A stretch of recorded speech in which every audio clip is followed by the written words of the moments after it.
The most controversial man in Reidsville. So it seems. I'm always in the middle of something, it seems. Well, we've got a really serious topic to start off with tonight. Yeah, really it is. Of course, if you watched us here on several weeks ago, Jeff Sykes came in and voiced his concerns, and we got a little uneasy at the station. Yeah. Then he printed a, what would you call it? I'm not really sure how to describe it other than just directly say what it is, and I describe it, yes, but characterize what his intent is, I don't know. Let me just say it's creepy. All right, but there was being Jeff Sykes. And he wrote about having some problems in the past. Yes, he had a post on his blog, jeffreysykes.com, that described his mental condition. And according to his own post, this is not coming from me, he has been institutionalized, hospitalized, takes medications for some serious psychiatric disorders. Right. This is on Jeff's website, not my words. And we as a station kind of took an editorial stance at that point that we would try to back off the Sykes story. Right, right. If he was going to back out of the public eye, no longer be part of the public discourse, and when he resigned from those two city commissions, we assumed that to be the case, and I think we kind of decided, I know I did anyway, that I would have no further comment. If he's not going to be part of the public debate or a public official, not interested in talking about him anymore. All right, but lo and behold, the website cranks out a new shocking... Yeah, and in the place of his admission that he has psychiatric mental problems, and including suicidal and homicidal episodes, as he describes them, again, Jeff's words, not mine. In the place of that appeared, or it was discovered today, a photograph of my wife. Rather than that confession, there's a photo of my wife, Debbie, that was made some years ago while we were on vacation at the beach, and it was a photo taken in a food line, I believe, and I wrote a little story that accompanied it. I think we've got a picture of it. Yeah, you've got a picture back there, guys. Go ahead and show it. And it's in a food line. And Debbie's standing in front of a meat counter, a butcher's counter. Okay, there she is, yeah. And I read a little story about how neat and clean this food line was and how well stocked it was. Well, Jeff has taken this photograph off of my website and posted it on his blog now.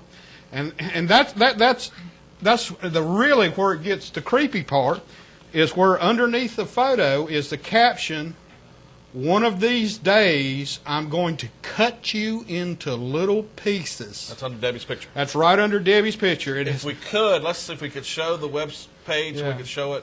We're not making this up. The headline for the page is "Being Debbie Moore." It used to be "Being Jeff Sykes," and then he described his mental disorders. Now it says "Being Debbie Moore," and her photograph, and then under her photo, it says, "One of these days, I'm going to cut you in little pieces," while she's standing in front of a butcher counter. Let's pan down a little bit if we can. If you look closer there, can we blow that up where we can see that? We might be able to blow that up. Yeah, he's got the photo actually appears on there twice, and then under that bottom photo it says, "One of these days, I'm going to cut you into little pieces," and she's standing there in front of a butcher's counter at Food Line down at the beach. And her name's is at the top of that first photo. It's a little hard to see it when you're getting it off the web there. But all right, Richard, I got to ask you, when you saw this, what was your first reaction? It's disturbing, particularly when he just, 2 weeks ago, confessed to having serious mental problems, mental disorders. And we saw some evidence of that even before he made his public confession, when he came in here raging on his tirade, and it actually kind of frightened everybody. Matter of fact, you guys are locking the doors now, and thank goodness you are. I think that's a very sensible precaution.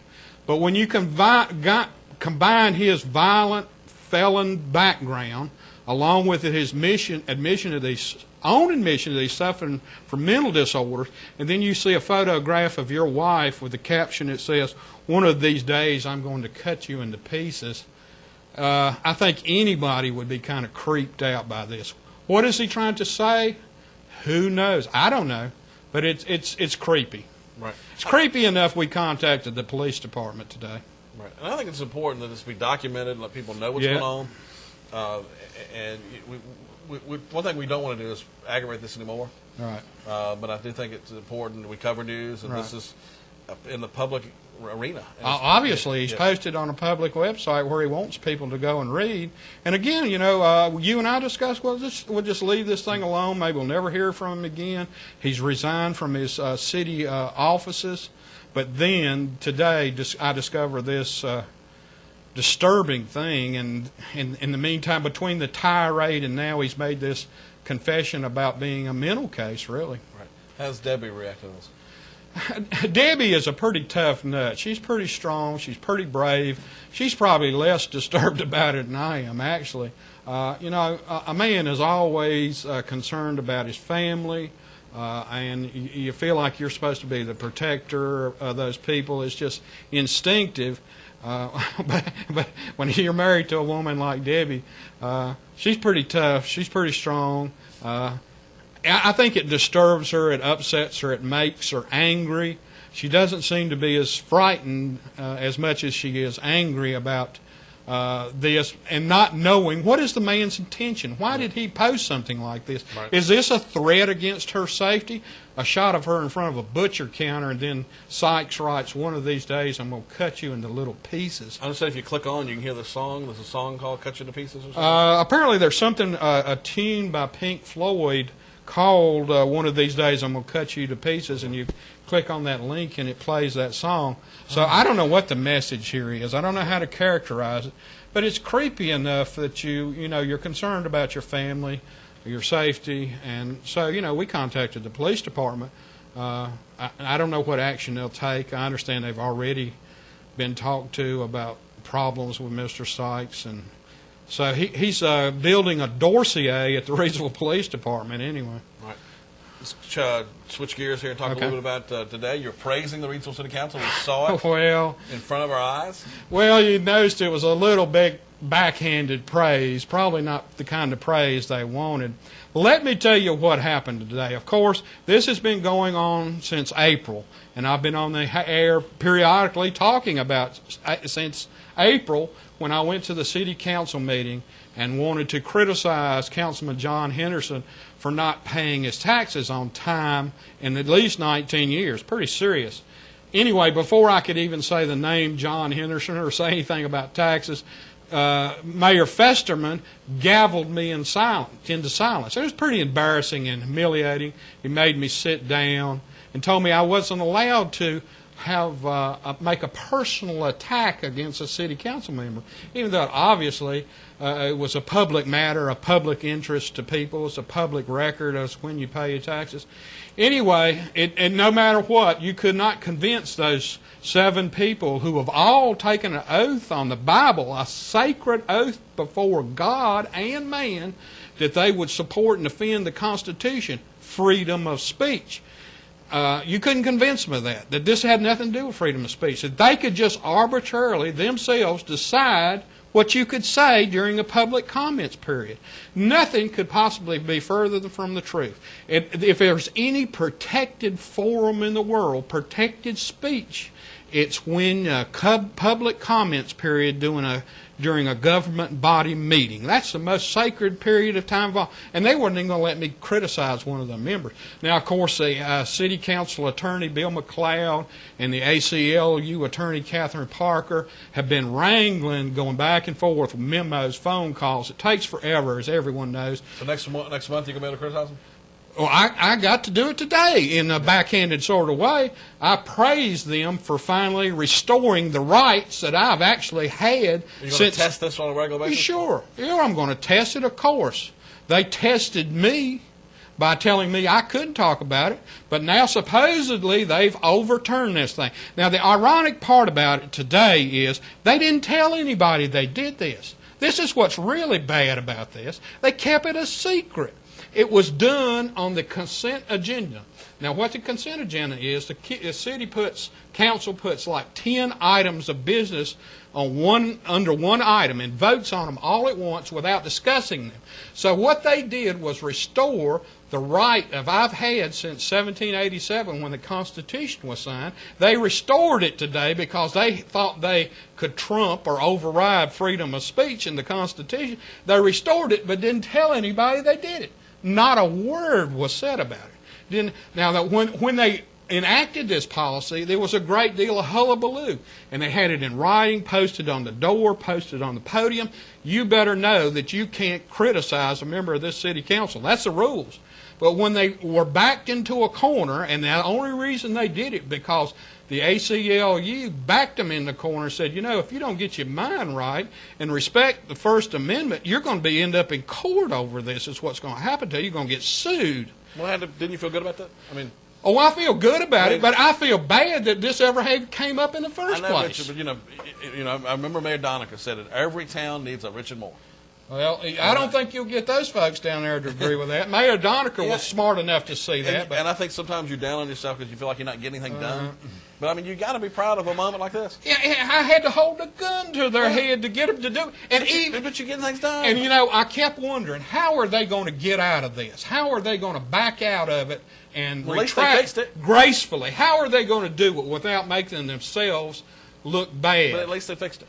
This is how they did it. They just did away with that policy and never said a word to anybody. Nothing. So I got up and talked, and that's what you had the tape of, and thanked them for finally respecting the rights that the people that founded this country gave me in 1787. And I told them I was going to have a party. I thought I would have a tea party and throw some tea in the harbor to celebrate tonight because they're finally letting me exercise freedom of speech. More juicy gossip from the council chambers. I understand that Brian Ewing, Weasel Review reporter, apologizes to you? Yeah. Let me hold y'all back on that one a minute. At the same time, they weren't going to tell anybody about the change to allow freedom of speech in the city council chambers. They actually discussed for several minutes about whether it was constitutional to not allow people to have pit bulldogs. They spent several minutes talking about the constitutionality of pit bulldogs, but they weren't going to talk about freedom of speech. People love animals. Yeah, and they talked about, and they enacted, by the way, if you like going to church in downtown Reidsville in the central business district, you better hope you already got you a church because they enacted an ordinance today that forbids any more churches in downtown Reidsville. Never discussed the constitutionality of that. I think that's a good thing. But they talked about the constitutionality. I think that's a good thing. Good, but I think somebody should have raised the constitutional issue, but the city council should have did. Did they do anything good today? In your mind? Yeah, sure. They restored my constitutional right to freedom of speech. Well, give me the juice. They took it away from me, but then they gave it back to me. All right, give me the Here's the thing that floored me more than anything. Now, the city council act. Brian Ewing is accused you of being a racist? Brian Ewing is the guy that conspired with Jeff Sykes and Councilman John Henderson to call me a racist because I used the word Negro. Right. Okay? And that makes me a racist, according to Jeff Sykes, who brought it up at a Human Relations Commission meeting, tried to convince the commission because I'd used the word Negro that I was a racist, and he wanted the Human Relations Commission to officially condemn me as a racist. Ewing? No, Jeff did. Jeff Sykes did. Okay.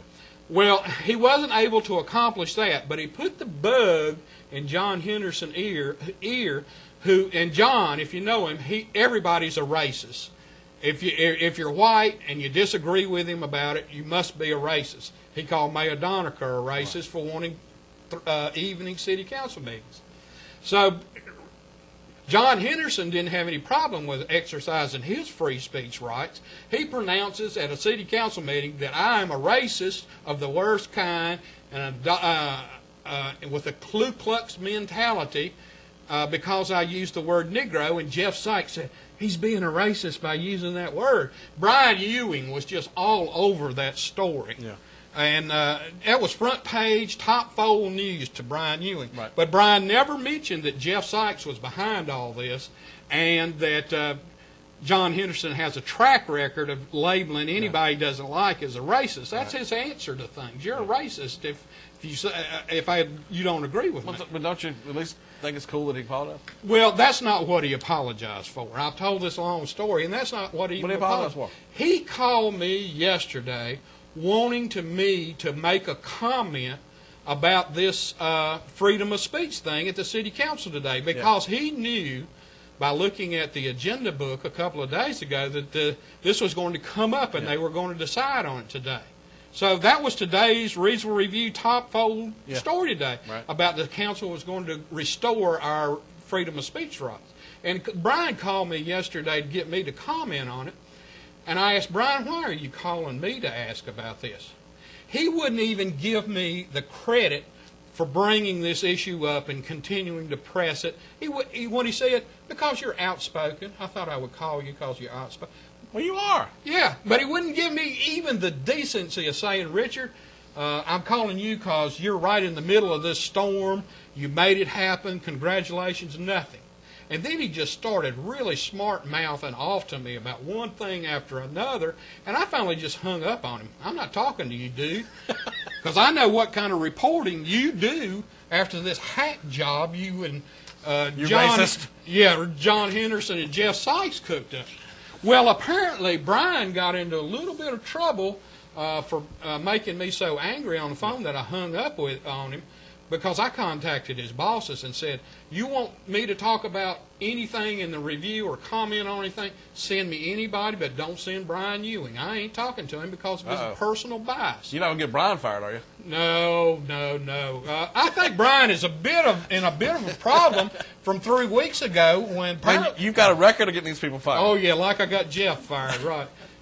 Brian got in. They're not going to have any reporters to report if you get this out. Get rid of it. Anyway, Brian apologized to me for being a snot on the phone to me yesterday. He called you a snot? No, I know. That's the way he acted to me. He was just really smarting off to me, and so much. And I can take it pretty good, but it made me so angry after what he had done to me that I refused to talk to him and hung up on him. Well, he apologized and said I shouldn't have treated one of my important sources like that, and I apologized. I felt like he was sincere, but I felt like somebody made him do it. I don't know. Next time you see him, ask him about that story they kind of made up on me and circulated everywhere and tried to destroy me. Oh, so you understand how they operate, right? Ask my buddy Brian what's up with that story. Did you read here about 3 weeks ago, Brian got in a little trouble with the Eden police. He wrote something about them that wasn't too kindly and kind of unsubstantiated rumor. Right. Well, he did the same thing to me with that Negro and racist thing. Well, he's the best thing I got, right? Yeah, he's the most senior man. They don't get any better than that, actually. Hard-working dude. So I told Brian, maybe we can put all this behind us and we can move forward from this point. I also told him it took a great deal of courage to apologize. I thanked him for that, although I think his bosses made him do it, to be honest with you. But it doesn't matter. He apologized anyway, and maybe we can smooth things over. I like to get along with people. You know I do. Oh, yeah. I try hard. Get along, Richard. That's right. Get along with everybody. All right, man. Thank you for coming on our show. Sure. Hey, people, you have your freedom of speech rights restored back to you from all the way back from 1787. September the 17th is Constitution Day. We just celebrated this week. My birthday. Yeah, your Mark's birthday is Constitution Day, recognized by the country and the president and everything. That was Monday. What do you think Jaybird thinks? Jaybird? Oh, nobody appreciates free speech like the Jaybird. Okay. But people, you have your rights back. The city council decided today, they didn't tell anybody, but they decided today to restore your right to freedom of speech. Now I like old Mayor Festival. He's my favorite. I like old Mayor Festival. Daddy Rabbit, I call him. Daddy Rabbit. But he's my favorite. He's a good guy. I mean, one thing that I can say about the mayor is that he is involved. He certainly is. When he got really involved, when I was trying to say something, and he was gabbling on me, sit down, shut up. I would have fired 1:30 in the morning, and there's Mayor Festival. Yeah, and that's involvement. You don't get that everywhere. Yeah, that's great. All right, we'll be right back. If you need your rights suppressed, go see Mayor Festerman. He'll fix you up.